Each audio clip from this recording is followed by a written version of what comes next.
ಹಳ್ಳಿ ಮುಖ ಉಳ್ಳಿ ಕಟ್ಟಿಗೆ ಸ್ವಾಗತ. ಒತ್ತಿನೇ ಎದ್ದಾಗ 7 ಗಂಟೆ ಆಗಿತ್ತು. ಕಣ್ಣು ಬಿಟ್ಟಾಗ ವಾಕಿಂಗ್ ಏನು ಹೋಗಿಲ್ಲ. ಕಣ್ಣು ಬಿಟ್ಟರೆ ಫ್ಯಾನ್ ಓಡ್ತಾ ಇತ್ತು.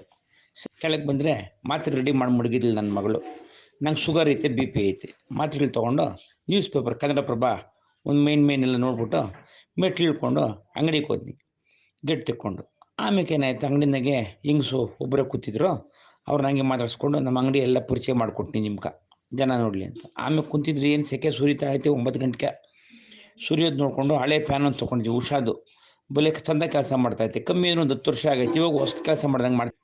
ಬೀಗರ ಮನೆಯಾಗ ಅವರು ಮಾವಿನಕಾಯಿಗಳು ಕೊಟ್ಟಿದ್ರು, ತೋತಾಪುರಿ ಮಾವಿನಕಾಯಿ ಅವ್ರ ತೋಟದ್ದು. ಸರಿ ಕೊಯ್ದು ಮುಡ್ಕೊಂಡು ಉಪ್ಪು ಖಾರ ಹಾಕ್ಕೊಂಡು ಕೈವಾರ ಮಹಾತ್ಮೆ ಪಿಕ್ಚರ್ ಹಾಕಿದ್ನಿ. ಪಿಕ್ಚರ್ ನೋಡಿಕೊಂಡು ಹಂಗೆ ಶಬ್ದ ಬಂತು. ಏನೋ ಶಬ್ದ ಇದಕ್ಕಿದ್ದಂಗೆ 5 ಗಂಟೆಗೆ ಅದನ್ನ ಕರ್ಗ ಬಂತು. ಇದಕ್ಕಿದ್ದಂಗೆ ಆ ಕರ್ಗ ಮಾಡಿ ಹುಡುಗನ ನಮ್ಮ ಮನೆ ಎದುರುಗಡೆ ಇದ್ದಿದ್ದು ಹುಡುಗನೇ ಬಂದು ರಾಮಾಚಾರಿ ಸೀರಿಯಲ್ ನೋಡಿಕೊಂಡು ಊಟ ಮಾಡಿಬಿಟ್ಟು ಇವತ್ತಿನ ಕತೆ ಇಷ್ಟು. ನೆಲ್ಲ ಹೋಗಿ ಮಲ್ಕೊಳೋದು, ಸೀರಿಯಲ್ ನೋಡ್ಬಿಟ್ಟು ಗುಡ್ ನೈಟ್.